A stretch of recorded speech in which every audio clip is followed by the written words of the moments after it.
Welcome into the mountain region for the first time in Long Beach Coast history. It's 93 degrees as we take you into Ogden, Utah. They call it a dry heat. Well, the bats were anything but dry yesterday as the Ogden Raptors piled on 20 hits against the Long Beach Coast. Long Beach playing its second game of the two-week road stand, the first road trip of the second half. I'm Jesse Cook taking you into our beach ball pregame report. After yesterday, the Raptors put on the biggest beating of the year for the Coast. 17-9 the finish, the largest loss of the season for the first place Coast. The Ogden Raptors jumping above 500 in the second half and currently sitting at fourth in the overall standings.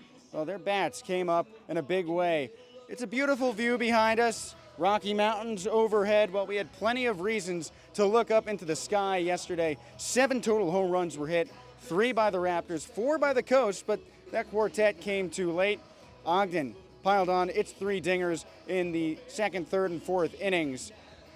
The Raptors scored in 6 of the 8 frames in which they batted, just absolutely dominating their home field. But that's to be expected. This is the team that leads the Pioneer League in batting average, up at 355. We thought yesterday that was a good line at 353, but they found a way to keep on advancing upward. But Long Beach does bring back one of its biggest bats in Matthew Bardowell. He's slugged 11 home runs this season. He's activated off the injured list today, so that definitely helps having him back in the lineup. Long Beach also throws Cole Percival on the mound for his 4th start. And the right-hander, former minor league affiliate over the past 5 seasons, comes in with a 265 earned run average and a 1-0 record. So Long Beach has things working in its favor. Cole Percival, of course, son of manager Troy Percival. He played his minor league baseball up in the mountain regions, starting off his career with the Boise Hawks, who are, of course, now a member of the MLB Partner League era Pioneer League. So there is a lot of history that helps Long Beach learn how to play in the mountain region. But yesterday, they're just thrown into the fire for their first game at elevation. Long Beach is right at sea level. Blair Field is about 30 feet of elevation, maybe. Well, Lindquist Field here in Ogden is 4,300. Thin air, the ball flies further. The Ogden bats also capitalize swinging at early pitches. Long Beach has now dealt back-to-back games without issuing a free pass. Still, Ogden then went swinging at first pitch strikes. Jack Martin dealt a lot of early attacks, but the Raptors were up to the challenge. Martin is sent to the inactive list today with an injury, so we're hoping for a speedy recovery for him. He may return next week against the Glacier Range Riders. But he faced a firing squad from Ogden. Both teams had 8 of their 9 starters reach base. Ogden did so with all 8 of those guys making their way aboard by way of a hit at least once, though. So the Raptors' bats, suffice to say, showed up big. It wasn't just their 20 hits, that's the most Long Beach has ever allowed. It wasn't just the 17 runs, that's also the most Long Beach has ever allowed. It was the consistency. They would go on runs of 4 straight players reaching base. Even in that big 4th inning where they scored 6 runs, 6 batters reached out of the gate. So Long Beach had its work cut out for it to rebound, but in series opening losses, Long Beach has followed up the next day with a win every single time. In fact, they've only opened up a setup with a loss 3 times. They've won the series following up on 2 of those occasions against Modesto and Oakland. Oakland also won the first time. So Long Beach has a chance now to do what it's done over the last few months. Keep up with that trend. Keep attacking after being punched in the mouth. Talked about Cole Percival. Well, Eddie Pelka's out of the lineup. He's been your main attack star for the Coast this season. Led off each of the first 61 games, reaching base in each of the first 60. Dating back to last season, that on-base streak made it to 75, 9 shy of Ted Williams' 1949 mark for the major leagues at 84. Unfortunately, that came to an end yesterday with an 0 for 5 line, but everybody else in the lineup made their way aboard, including the guys who came in for relief. Robert Pitts substituted for Emilio Corona in center. Both of those guys made their way aboard. Pitts doing so by way of a walk, Corona with a hit. Anthony Mata started the game at shortstop. He hit a home run, his 3rd of the year. He subbed out so Tyler Young could replace him defensively, and the Pennsylvania native also slugged one out of the yard to left field. Long Beach piles on 4 home runs yesterday from 4 different players. Cuba Best, the team leader in dingers, his 18th, left the yard to the right side. Benjamin Rosengard in his 4th game in a Coast jersey, homers to the left side. We mentioned Mata. Tyler Young jumping on a big fly there as well. And it's been a rocky road for him this year. He hasn't received the reps that he probably deserves. This is a stacked roster. We've talked about it all year. There are log jams, especially in the infield, and some guys get the short end of the stick. Well, yesterday, Tyler got the big part of his barrel and sent one way out to left field, and we caught up with the Lehigh product earlier. TY hit the ball a mile yesterday. How'd that feel? Felt good. First pitch fastball. I said to myself, if I got a fastball, I was going to swing, and made good contact. So. And talking with hitting coach Troy Gloss every now and then, he says it's hard for guys to find their timing when maybe they're not playing every single day. So what did that mean for you to make contact like that? Yeah, it feels good. I've definitely had some tough ABs as of recently, not playing a lot. So just sticking to my routine every day, doing a lot of high T, which TG taught us. I felt good yesterday, so just keep it rolling. What's high T? Just like a high T, just trying to backspin it. We're exaggerating a ball out of the zone, so when we get one in the zone, I can backspin that baseball. And how did it feel off the bat yesterday? Great. Smoked it. Felt good. Love to hear that. Yeah. Now, you and I, Patrick Roche, say, I don't know, maybe Jack Martin, a bunch of guys who are from out of state. Yeah. 2/3 of the team is from California. Cooper Vest and Easton Jones are from here in Utah. Yeah. So you're among a few guys who are playing a couple thousand miles away from home. Yeah. So how do you find your rhythm during the season when maybe you don't have the same support system right there with you that the other guys have? Yeah, well, it's a great group of dudes. I feel like we clicked right away. So, yeah, it doesn't matter. Cali, Utah, I feel like everyone gets along really well. I don't really know how people live out here in Utah. It's really hot, but I'm loving SoCal, so it's great. Great group of dudes. Can you beat that view out there? No, hard to beat. Hard to beat. It's pretty sweet. We got a temple out in center. We got the nice mountains. We got Vest's house is right over there on that mountain, so it's pretty cool. But love to hear it. And just you guys have 5 games left this series. Yeah. Another week out in Glacier. What's the key to get back in the win column? Just get used to the altitude. We kind of got punched yesterday, but we're the best team in the league, so we're going to bounce back. We're going to win 5 this week. So. Love to hear it. Thanks, Tyler. Yeah. We've heard the brotherhood aspect emphasized since before the season started. Those 2 weeks of spring training were grueling, and the guys banded together, starting the year on the road for another 2 weeks as well, and riding home for the first time as a family. So Tyler Young was part of that inaugural roster, and he says that aspect is still very much alive with the team in the second half of the year. That's part of why the Coast are in first place. And now on a 2-week road trip, again, you lose the first game. That's how you band together to keep going and jump back into the win column. Well, Long Beach has also been relying on versatility. Catcher David Whittle also appears as a 2-way player. He's joined up with some of his teammates in the past at UC Riverside, catching today's starter, Cole Percival, in his offseason while Percival was trying to stay warm between minor league affiliate seasons. He's also caught in live game Jackson Bird, Matthew O'Brien, Anthony Mata, a former Highlander, as well as his Robert Pitts. So there is a big family mentality here.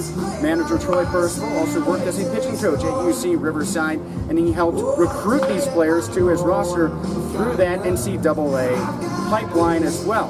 Now, Whittle, we know him as a catcher, but he's also jumped around into the pitching role. He only did that 3 times during the past college season, only 3 times during his college career. But it's something that he's working on with his manager. And so for a team that's enjoying a good season, but enduring instances where some of their best players are going on the inactive list, like would-be ERA leader Brett Wozniak, or wins leader Jack Martin, or Matthew Bartlewell in the outfield, who just returned to the active roster today. You need players who will fill those roles. We've seen Patrick Roche jump around to 3 different positions in the same game. Cooper Vest started the year as the main first baseman, and yesterday we saw him start in right field. Easton Jones, in his week and a half in professional baseball, has bounced between the outfield, third base, and first base as of yesterday. So Long Beach has definitely leaned into its versatility and its adaptability. David Whittle is no exception, and he's all business. We talked about Tyler Young's first home run since May. Well, Whittle's first home run was a grand slam in his first professional plate appearance. Less than a week and a half after that, he made his professional debut on the mound. Last night he filled in once again and recorded his first full inning professionally. Today he's behind the plate. What can he do? Well, let's ask him. David Whittle, 2-way player. We didn't know that when you got into town. Was it a surprise for you when you started pitching out here, or were you just thinking be just like UC Riverside? I kind of figured it was going to be just like UC Riverside. I mean, I wouldn't officially call myself an official two-way player. This is just something that Percy and I kind of touched on at UCR, just seeing the arm that I have from behind the play. We thought maybe it would translate to the mound. So this is just kind of like our little experiment thing and just kind of something that we just play around with. Well, Kenley Jansen used to play in this ballpark. He made that transition too. Is that inspiring at all to know that there's some pretty great players who started behind the plate and ended on the mound? Yeah, I mean, Kenley Jansen, Percy was another two-way guy, started off as a catcher, ended up becoming a pitcher. We've always told myself and, my family and everybody that if it wasn't catching, then it would be pitching. So, what have you worked on the pitching side besides just the velocity? Percy and I have really touched on just basic mechanics, and our whole goal and philosophy is the same way I throw down to second is the same way I throw down from the mound. So, now that you're catching today, what type of transition is that for you on the day-to-day pitching last night? Honestly, it's really, really good. I got to see up close and personal how everybody's swings were from the mound, and so now that I'm behind the plate and I kind of have an idea of how we're going to go in there and we're going to tear it up. So you're checking out how tall those walls are, how tall the fences are. You're gonna knock any out onto the forget what name the street is back there, but off into the Rocky Mountains.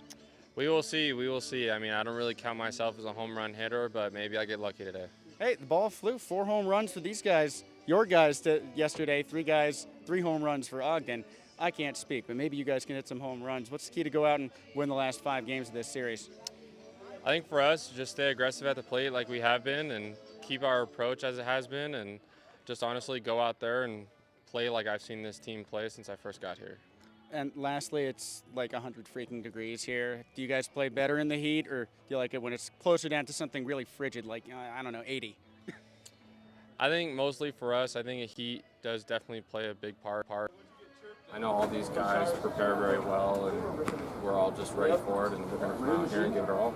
Sweet. Thanks, David. Yeah.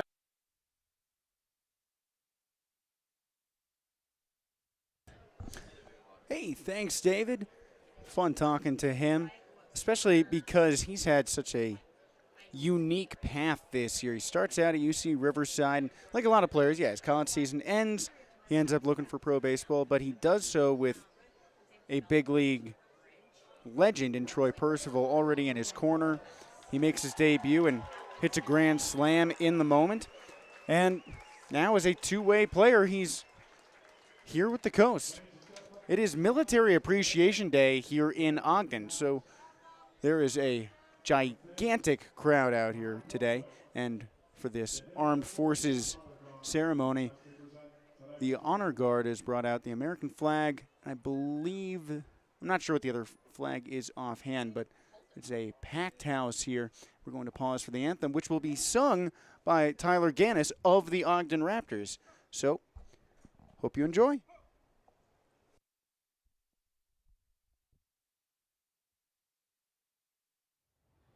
Singing our national anthem, Raptors player Tyler Gannis.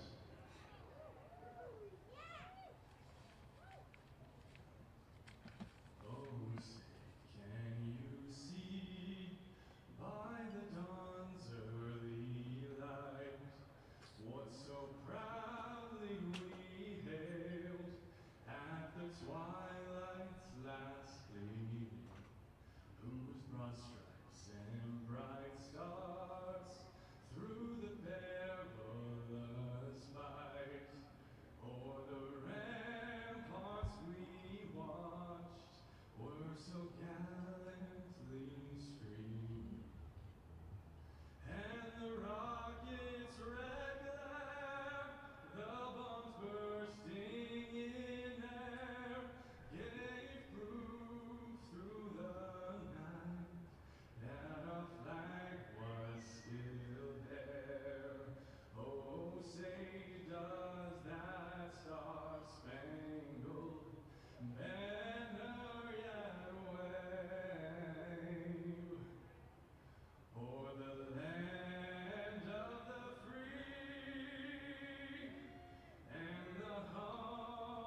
Oh, man, how about that? What a voice. Tyler Gannis singing for the Ogden Raptors here in front of a fantastic crowd. One of my favorite things about Lindquist Field is how the sound echoes down and how the great people of this organization really just make sure they can fit as many people into this ballpark as possible. I don't have the official capacity on hand, but I know they're expecting upwards of 4,500 fans at today's game.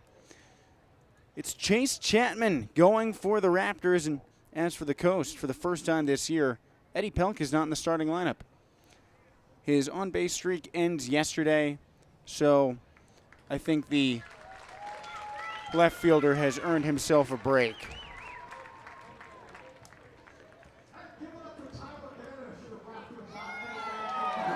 Chase Chapman for Ogden.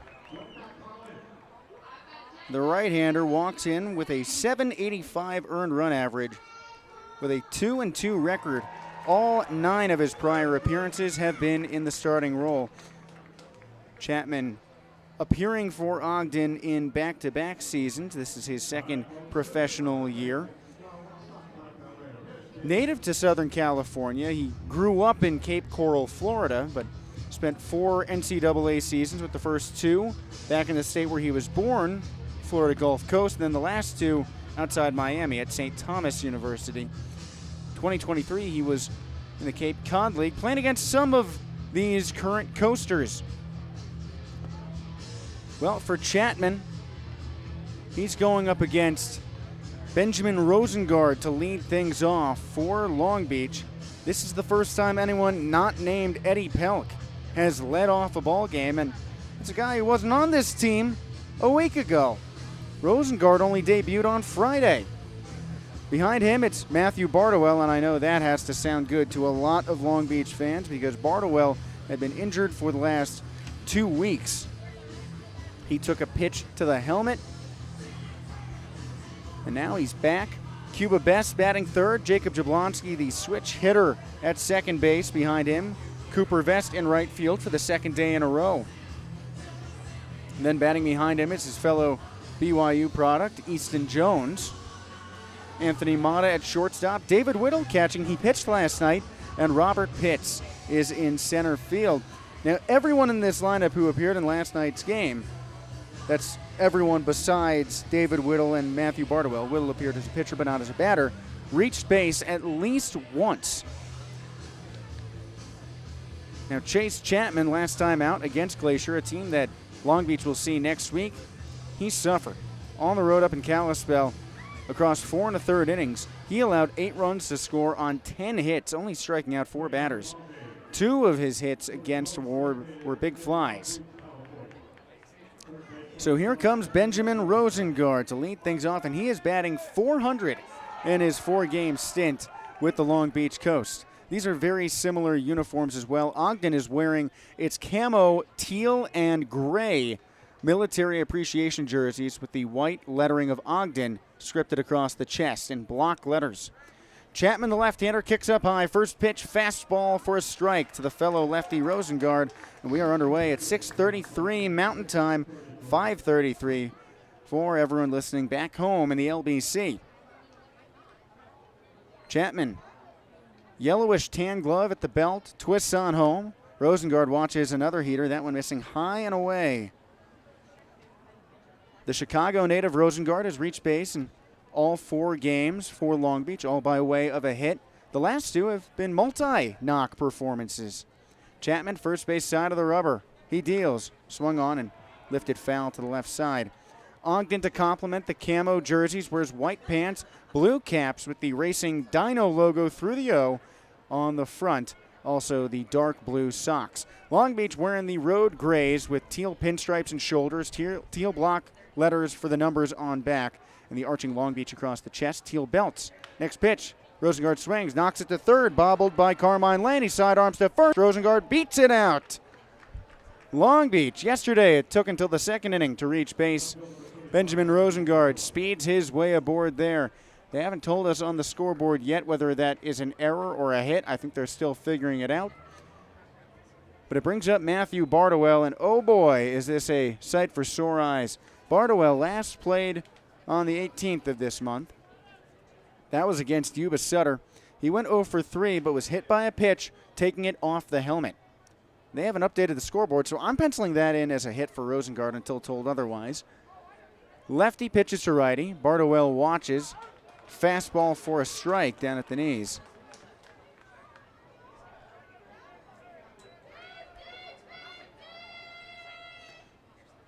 Bardowell bends in at the very back of the right-handed batter's box. 6'4". Next pitch misses high and outside. 1-2 count. Bardowell batting .351. He's missed 11 games. Playing in 50, starting in 49. Now playing in 51, starting in 50. That has been ruled a hit. Rosengard with a 3-step lead off of first. Next pitch, Bardowell swings, sends a gapper to right center field. That one's rolling all the way to the wall. Rosengard around second. Oh, he's got the green light. He torches third, but gets the stop sign from Troy Gloss, stumbling back to the bag. Welcome back, Matthew Bardowell. A no-out double sets Long Beach up with 2 men in scoring position.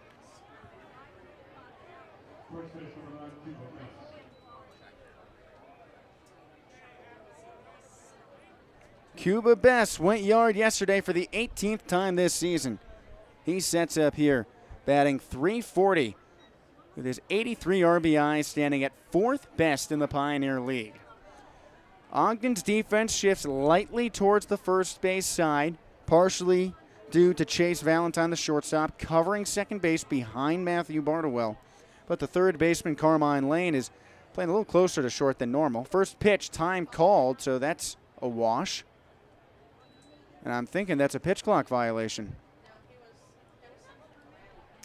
And it was a stoppage by the umpiring crew, so no play. We have to thank our friend Jamie in the press box for helping out with that one. We are also, like yesterday, joined by furry friends. First pitch for real to Bess, bends in for a strike. Brandy, a brown curly-haired dog, and I cannot remember the name of this breed, and Maple, of I think the same breed, but she is much paler of tone. Those are very nice dogs. Best behaved broadcast booth I think I've ever had. Next pitch, Bess swings and taps that one towards the right side on deck circle, foul. Jacob Jablonski waiting over there. Man, Long Beach yesterday waited until the 4th inning to score a run. Now the Coast have an opportunity with nobody out and 2 men in scoring position in the top of the first. Every time Long Beach has lost a series opening game, the Coast have responded by winning the next one. Chapman kicks up high. Bess swings and taps another one to the backstop, foul.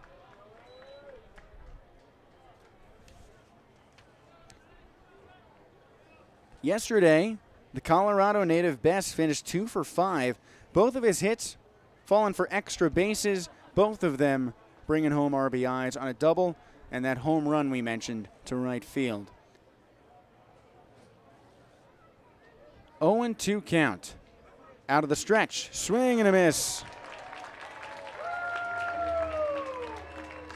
So that's the first out of this first inning, and it appears that Benjamin Rosengard's single has been retooled to an error at third. They initially marked it a hit, but there should be 2 on the board. There is 1, and there is an error for the Raptors. So Rosengard's batting average will take a small dip after that. Jacob Jablonski batting on the right side. First base open. No score, top of the first. First pitch floats in the changeup for a strike. One landing just underneath the belt. Correction, fastball at 88 miles per hour. Jablonski digs in with a .314 batting average. He sat out yesterday's game. Out of the stretch, he swings and lips it to the backstop, foul. Well, what a rebound here for Chase Chapman. He is 1 strike away from giving himself a 2-out situation where he had 2 men in scoring position with nobody out. Jablonski last played on Sunday, finishing 1 for 3 against the Mobiles with an RBI and a walk.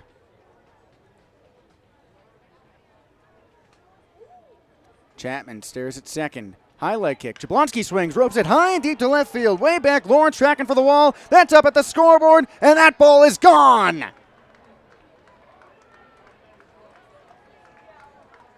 Jacob Jablonski cuts the thin air with a 3-run blast to left field, and it's 3-0 Long Beach with one away in the top of the first.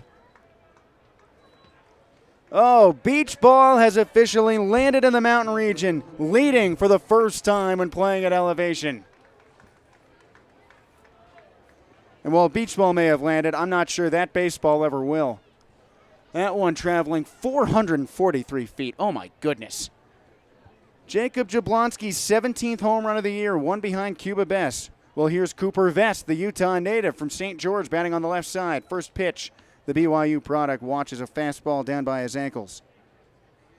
And one of the interesting parts of this field in Ogden is the magnitude of these fences. They are 20 feet tall with nets protecting the street behind, reaching up another 20 feet. Out of the windup, slider misses low and away.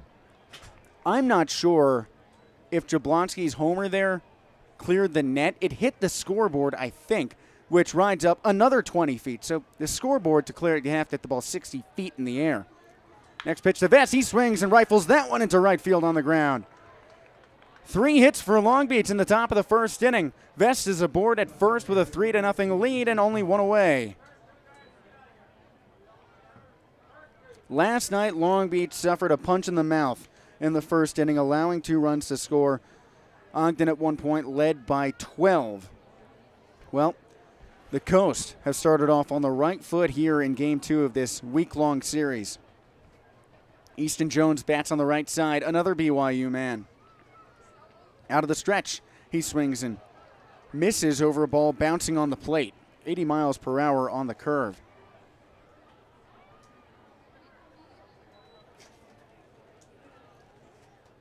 It is 90 degrees here in Ogden. If you're looking out at the sky and the way the wind is blowing heavily out to center field, you might not believe it, but that is what the weather app tells me. Rain is threatening as it has these last couple days. Gray storm clouds above. Vest moving for second. Slider misses up high. Throw to the bag is off into center field. There goes Coop for third. Picked up in center by Dylan Wilkinson, and he just tosses back to second base. So Cooper Vest's 4th steal of the season ends up pushing him over to the hot corner on an errant throw from the catcher Jellick.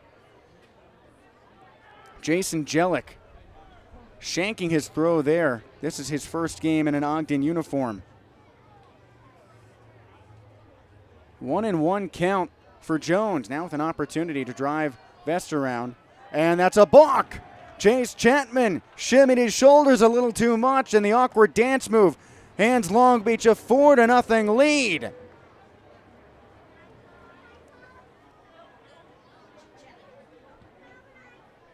Well, here comes Evan Parker, Ogden's manager. Doesn't appear to be too happy about that. You can't really tell with the sunglasses on under gray skies, canvas beneath his dark blue helmet. But he is given an earful to first base umpire Mike Green. This is as good a time as any to tell you about our umpiring crew. The crew chief, Travis Schatzman, is over at third. Mike Green's hustling back to first. And Matt Beaver is the man behind the plate. All returners to the Pioneer League. I believe Travis Schatzman may have spent some time in the Frontier League as well. 1-1 for Jones. Base is empty. Heater misses up high. 2-1 count. 91 miles per hour there for Chapman. He is still ticking up on the radar gun.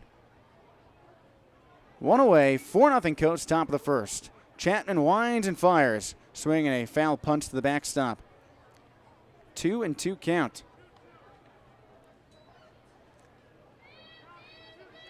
I need to ask Easton if he's satisfied his dirty soda requirement for being in Utah. I did today. 2-2. Bender swung on, belted deep to center field. Wilkinson turning over his right shoulder. That's up at the wall and over the batter's eye for another home run. Easton Jones. He moved from Orem, Utah down to Long Beach a week and a half ago, and he goes yard for the first time back in the Beehive State. 5-0 Long Beach.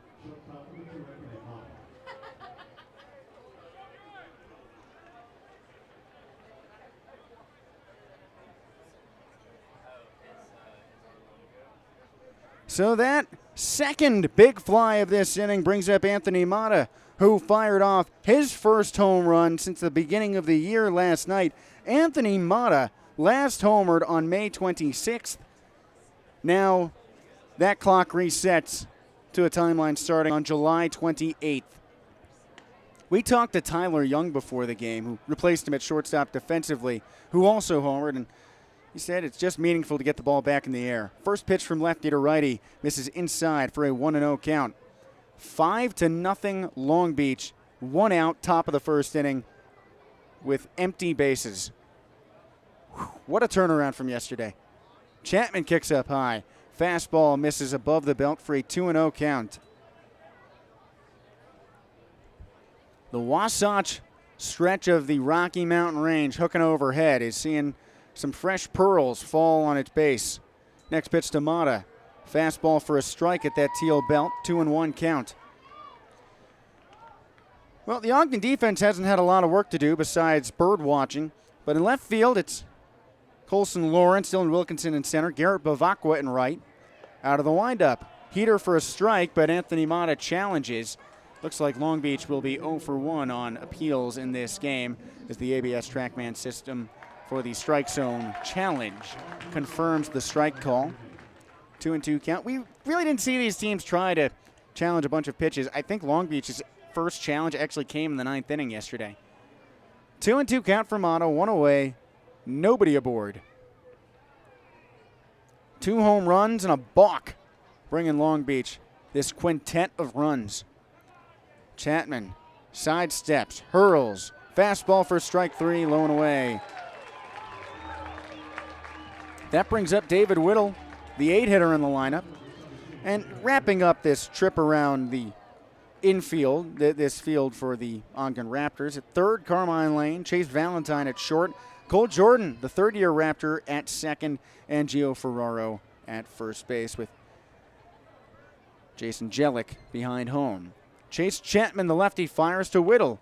The two-way player watches the fastball miss high and inside. Now, if you tuned in for a Beach Ball pregame report, which you can always catch 20 minutes before first pitch, he told us that he really doesn't feel like a two-way player. He's just someone accomplishing a job for his team. 1-0. He checks his swing at the second fastball, this one landing for a strike. 1-1 count. That is generally the idea in minor league baseball. You do your job. You fill the role, play where you're needed. 1-1. He cuts, fends it off, opposite way. That one landing in front of Bavacqua for a base hit. So Long Beach, in the top of the first inning, leading 5-0, brings up the 9th batter in the order in Robert Pitts. 2 away, leading 5-0. Oh boy, what a refreshing turn of events that is after yesterday's 17-9 drubbing.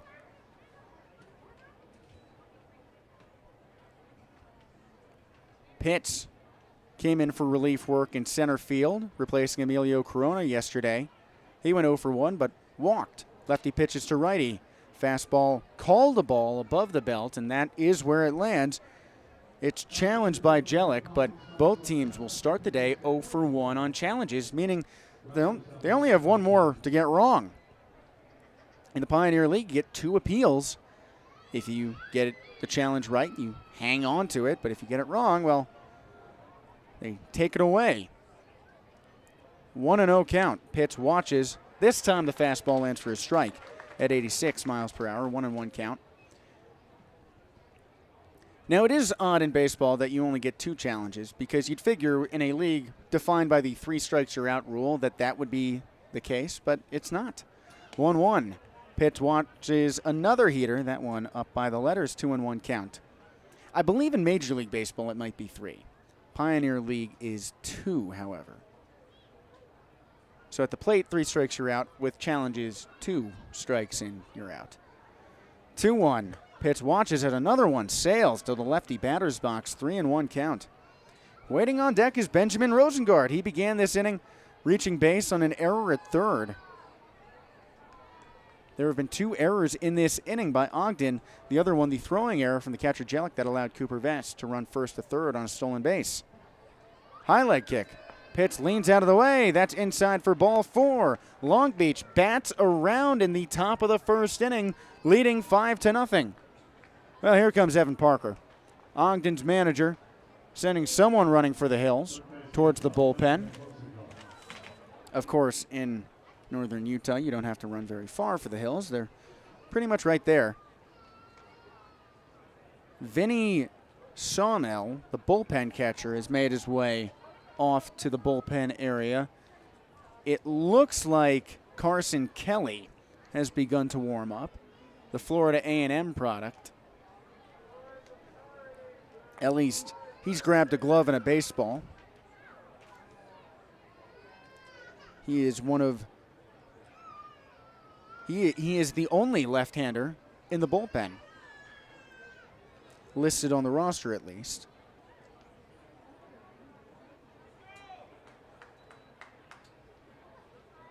So Rosengard sets with runners on first and second, leading 5-0. In case you're just tuning in, you're about 20 minutes late and you're still in the top of the first. Long Beach is having some fun. The only other left-hander on this pitching staff, Chase Chapman, sets. Pitching from the first base side, stares at second, kicks up high. Rosengard swings and misses. Oh, that was a big cut. He sent his first home run of the year yesterday. Of course, it's a small sample size in the Pioneer League, but he did play 13 games in the Frontier League for the Washington Wild Things. Also appeared in spring training in the Atlantic League for the Lancaster Stormers. So he just keeps moving further and further west. Next pitch, he watches that high and away, 1-1 count. Eventually, Rosengard may just end up in the ocean. Starts off in Pennsylvania, moves further west across Pennsylvania from the Philadelphia area near Lancaster to Washington, south of Pittsburgh, and takes a big leap all the way across the land out here. Next pitch, he swings. That one driven into the left center field gap. That's running a long way. One hop on the wall. Scoring from second, David Whittle. Robert Pitts on his tail, burning for the plate. The relay to the infield is up the line. Pitts dives, and he's safe. Rosengard moves up to third where he takes a big curve, but holds up there. Benjamin Rosengard triples home a pair, rocketing that ball off the bat at 106 miles per hour. It's 7-0 Long Beach. Well, the largest inning for the Coast ever stands at 8 runs. We talked about it a lot last night. Oh, they're pausing. Is it raining on the field? Nobody in the stands has moved. Oh, this would just be perfect, wouldn't it? Long Beach punches through with 7 runs in the top of the first inning. I don't think it's rain, but I believe there might be lightning off in the distance. So we got to wait a half hour. Well, you could listen to me go out and give you a podcast for the next half hour. We'll probably jump back in with a couple interviews over the next little while, but why don't we all just take a break? I've got a sandwich waiting for me anyway. Long Beach is eating, up 7-0, but it might be all for naught. Let's hope the lightning hangs off. We'll be back in just a moment. Don't go anywhere.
Hey again, everybody.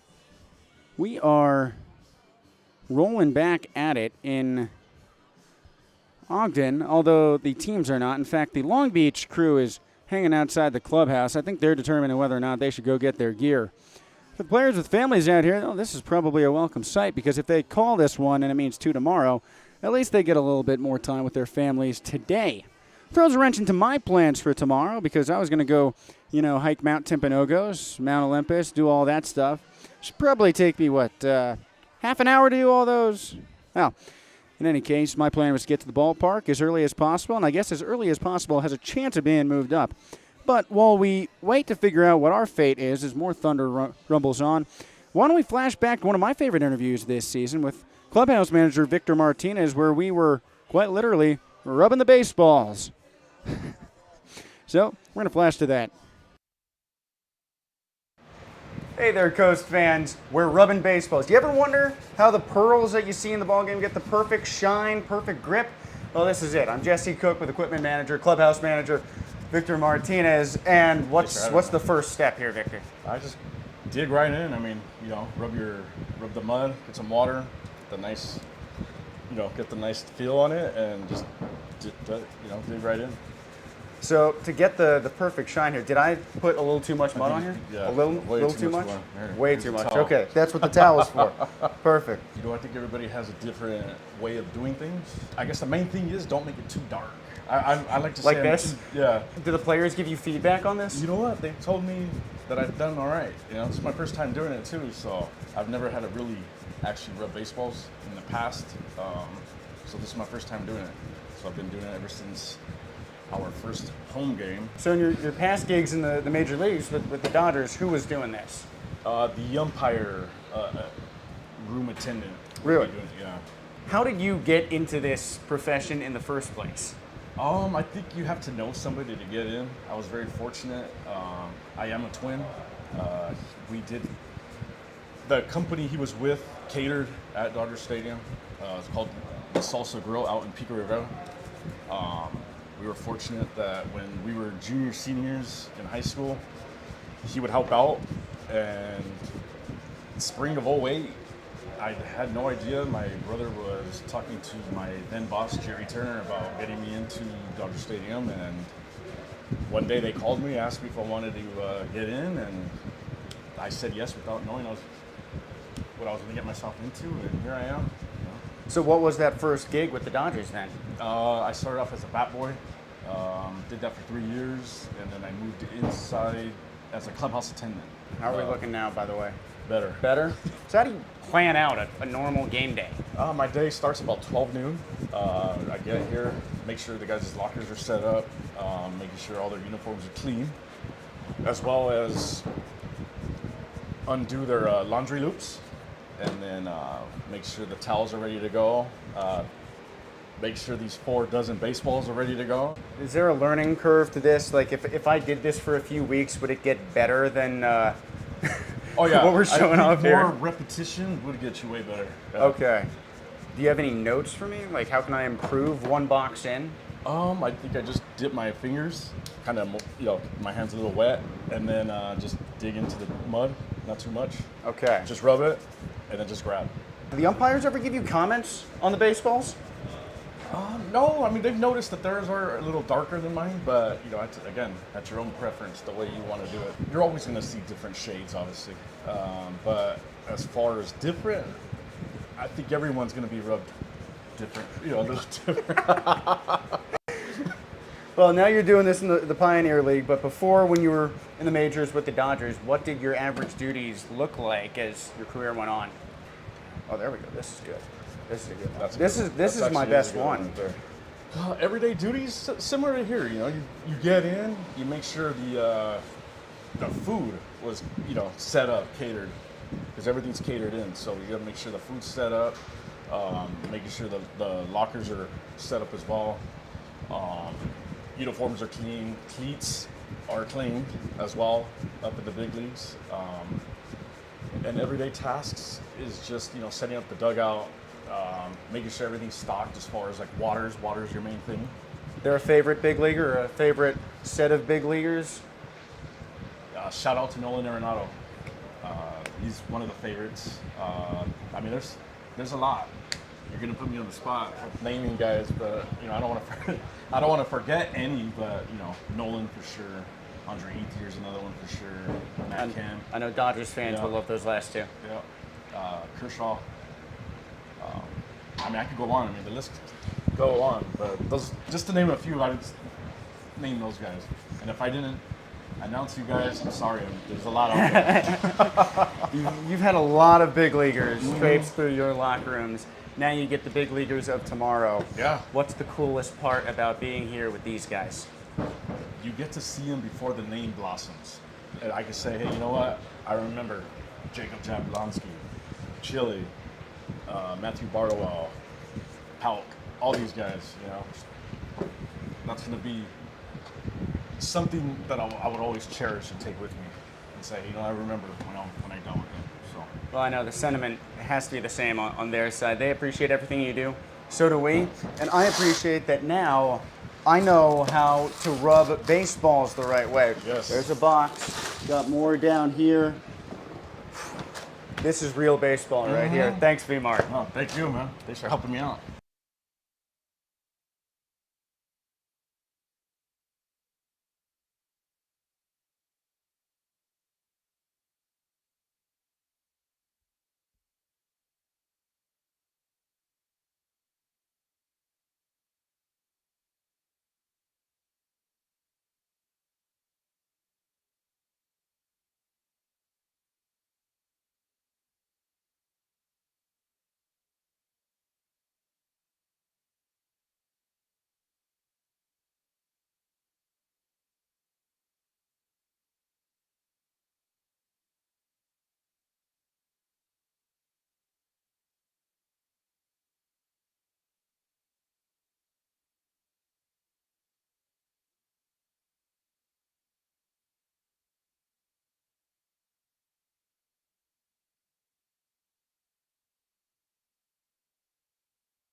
Well, we're rolling back to it here in Ogden with a rain delay, and we do have a camera up in the booth. You'll see everything that's happening in here later on the Long Beach Coast YouTube page. But, Charlie, you want to scooch a little closer here so we can get you on camera for arguably the most anticipated face reveal in the history of the Long Beach Coast.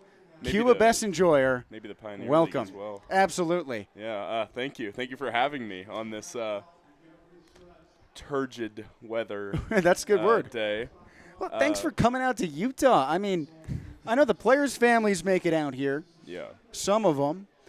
Some fans are recurring at every game. You may be the first Long Beach Coast super fan to actually fly out to see the team on the road. How about that?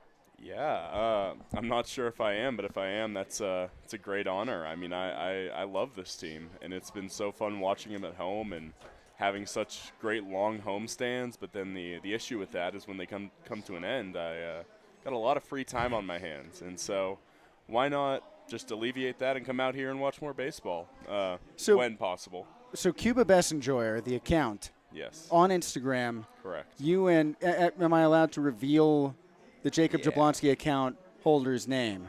I think that's a question for Jacob Jablonski Glazer. Okay. Well, we'll save it for him. Well, But yeah. But how did you two start these accounts? What spawned this love for the coast from day one? Yeah, so we were both at the inaugural opening home game at Blair Field, and initially, like it was a one-off. We're both Angels fans, and there's a lot of like little fan accounts online for different MLB players and whatnot. But it's not really the same deal in the Pioneer League. You don't see things like that. There are active fan accounts for certain teams, like the Oakland Ballers.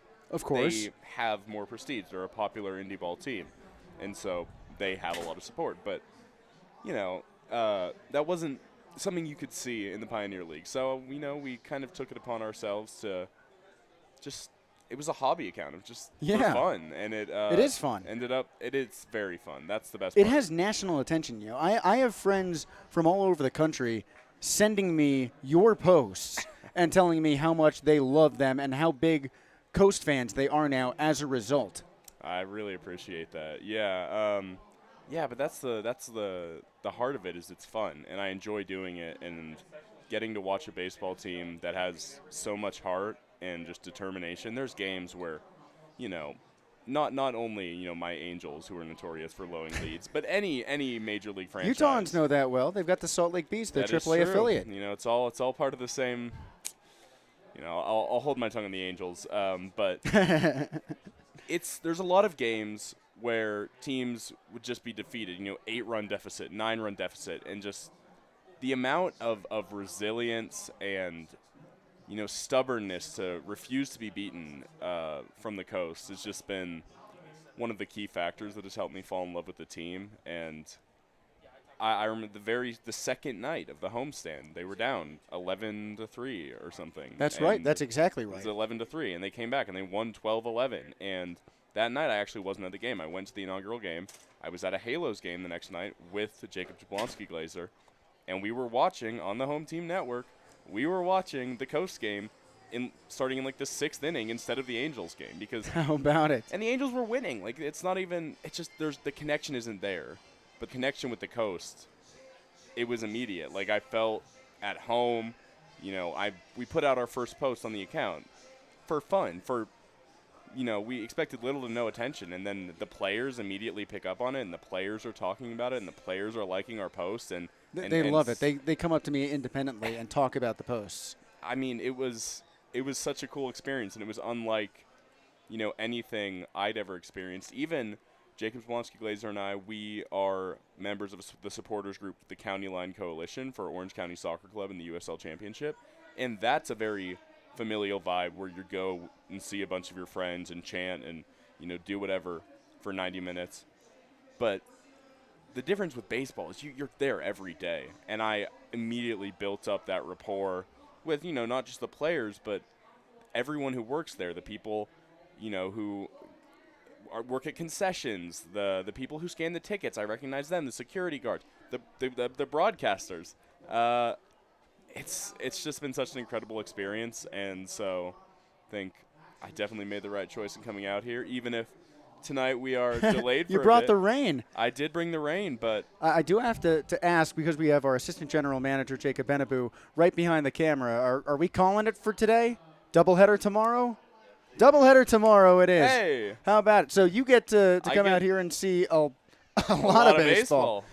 But I believe, are we starting off with the 7-run inning? This all counts? 2 7-inning games tomorrow? We've got our friend Jamie over there as well from the Ogden Raptors.